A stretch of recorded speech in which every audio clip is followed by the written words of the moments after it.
पृथ्वी पर सूर्य तप की मात्रा को प्रभावित करने वाले कारकों को दो श्रेणी में रखा जाता है, एक्स्ट्रा टेरेस्ट्रियल और टेरेस्ट्रियल, यानी पृथ्वी के बाहर के कारण और पृथ्वी के खुद के कारण। एक्स्ट्रा टेरेस्ट्रियल के अंदर पहला जो कारक है वो है सोलर एक्टिविटी, यानी सूर्य के अंदर ऐसी कुछ हलचलें हो रही हैं, उसके अंदर हाइड्रोजन का संलयन लगातार हीलियम के अंदर हो रहा है, तो कई बार उसकी मात्रा बढ़ जाती है, जिससे कि सौर ज्वालाएं सूर्य से निकलती हैं, उससे धरती पर सूर्य तप की मात्रा बढ़ जाती है और तापमान भी बढ़ जाता है। और प्रत्येक 11 वर्षों के दौरान उसके अंदर कुछ धब्बे भी बनते हैं, उन धब्बों को सनस्पॉट कहते हैं, उससे सूर्य तप की मात्रा पृथ्वी के ऊपर कम हो जाती है। यानी सूर्य भी एक मुख्य कारण है, क्योंकि ऊर्जा तो यही दे रहा है। दूसरा है पेरिहेलियन एंड अफेलियन, अपसौर और उपसौर। ये स्थितियाँ हमें पता है कि पृथ्वी सूर्य के चारों ओर एक अंडाकार कक्षा के अंदर चक्कर लगा रही है, तो जनवरी के अंदर यह सबसे नज़दीक होती है, डिस्टेंस 91.5 मिलियन मील। इस स्थिति को पेरिहेलियन कहा जाता है। तो सबसे नज़दीक है तो सूर्य तप ज़्यादा मिल रहा है, और वहीं जुलाई के अंदर स्थिति को अफेलियन कहते हैं, तब दूरी 94.5 मिलियन मील हो जाती है, तो तब सूर्य तप कम मिलता है। तो अब एक स्थिति यहाँ पर या एक क्वेश्चन पूछा जा सकता है कि जुलाई के अंदर पृथ्वी बहुत दूर है सूर्य से, सूर्य तप कम मिल रहा है, फिर भी भारत के अंदर जुलाई के अंदर इतनी गर्मी क्यों होती है? तो इसका जवाब आप दे सकते हैं कि जुलाई के अंदर उत्तरी गोलार्ध सूर्य के सामने होता है, तो भारत के अंदर उस समय सूर्य जो है कर्क रेखा के आसपास चमकता है 23.5 डिग्री पर, तो बिल्कुल लंबवत होने के कारण हमें जो किरणों का कोण है वो लंबवत हो जाता है, तो सूर्य तप ज़्यादा मिलता है और ज़्यादा मात्रा में गर्मी होती है। उसके बाद एंगल ऑफ इंसिडेंस, आपतन कोण, यानी सूर्य की किरणों का जो कोण बनता है धरती के ऊपर, वह भी बहुत महत्वपूर्ण है।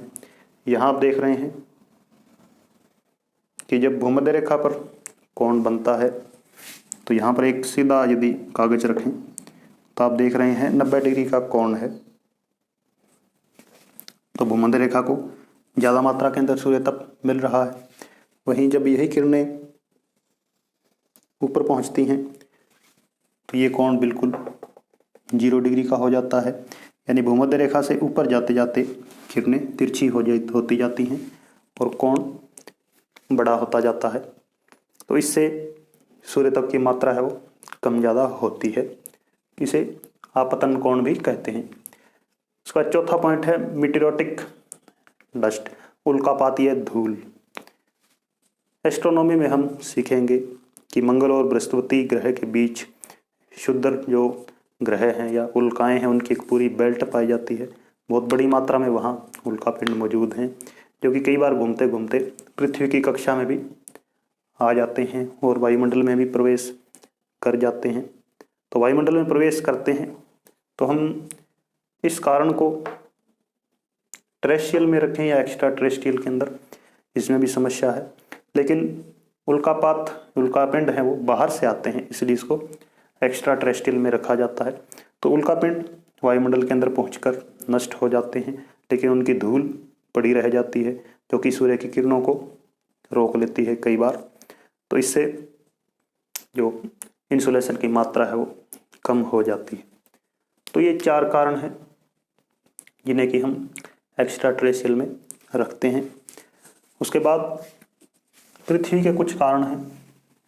इसमें पहला है एटमॉस्फेरिक कंपोजिशन, यानी एटमॉस्फेयर के अंदर भी हमें पता है फॉग होती है। जब फॉग आती है, धुंध आती है या कोहरा छाता है, तो हमें पता है कि इंसोलेशन धरती तक पहुंच नहीं पाता। इसी तरह क्लाउड बादल छा जाते हैं तो वे सूर्य तप को रोक लेते हैं, तो धरती तक नहीं आने देते। तो क्लाउड जब सूर्य की किरणें भूमध्य रेखा पर पड़ती हैं तो भूमध्य रेखा के ऊपर बहुत ज़्यादा मात्रा में वाष्पीकरण होता है। तो बहुत ज़्यादा मात्रा में वाष्पीकरण होने से यहाँ पर बादल बहुत बनते हैं।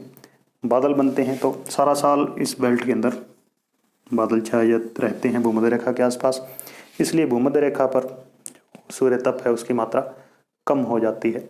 वहीं 23.5 डिग्री पर नॉर्थ में और साउथ में दोनों गोलार्धों में जो विश्व के बड़े बड़े गर्म मरुस्थल हैं वो पाए जाते हैं। तो गर्म मरुस्थल होने के कारण वहाँ बादल नहीं बनते, तो वहाँ सूर्य तप ज़्यादा मिलता है।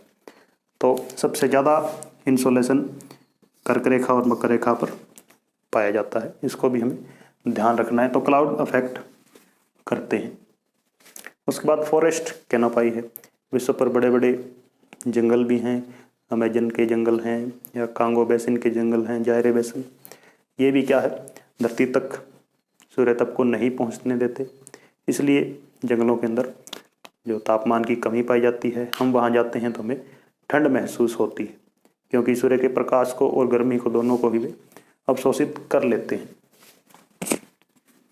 एक और कारण हम लिख सकते हैं वोल्केनिक एक्टिविटी, यानी पृथ्वी पर जब वोल्केनो फटते हैं तो कई बार बहुत ज़्यादा मात्रा में राख निकलती है, धुआं निकलता है, जो कि ऊपर वायुमंडल के अंदर फैल जाता है और कई कई दिनों तक वहीं पर पड़ा रहता है। कई बार तो सालों तक ऐसा होता है।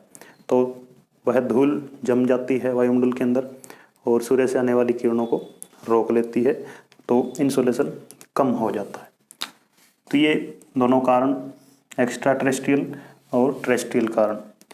अब हम इसका डिस्ट्रीब्यूशन देखें तो डिस्ट्रीब्यूशन के अंदर हम सीधा देख सकते हैं कि जैसे जैसे हम भूमध्य रेखा से ऊपर जाते जाएंगे सूर्य तप की मात्रा कम होती जाएगी, लेकिन कर्क और मकर रेखा इसका अपवाद है। यानी कर्क रेखा के बाद ऊपर और इधर मकर रेखा के बाद ऊपर इंसोलेशन की मात्रा घटती जाती है लगातार। लेकिन भूमध्य रेखा पर कम इंसोलेशन इसलिए मिलता है क्योंकि यहाँ पर सारा साल बादल छाए रहते हैं। तो इसका डिस्ट्रीब्यूशन हमने देख लिया है, क्षैतिज वितरण। एक चीज़ और हम देख सकते हैं, इंसोलेशन का यूज़ मैन कैसे करता है। Insolation used by man. मनुष्य एक सामाजिक प्राणी है, वह लगातार चीज़ों को एब्जॉर्व करता है, निरीक्षण करता है, फिर किसी कंक्लूजन पे पहुंचता है, इसी तरह उसे ज्ञान हासिल होता है। तो उसने जो लगातार वृक्षों को देखा है कि वे किस प्रकार लाइट का प्रयोग कर रहे हैं, हीट का प्रयोग कर रहे हैं, तो मनुष्य ने भी वृक्षों से सीखते हुए जो सोलर लाइट, जो सौर ऊर्जा हम बनाते हैं, सोलर एनर्जी, तो उसको काम में लिया है। ग्रीन हाउस गैस बनाई है।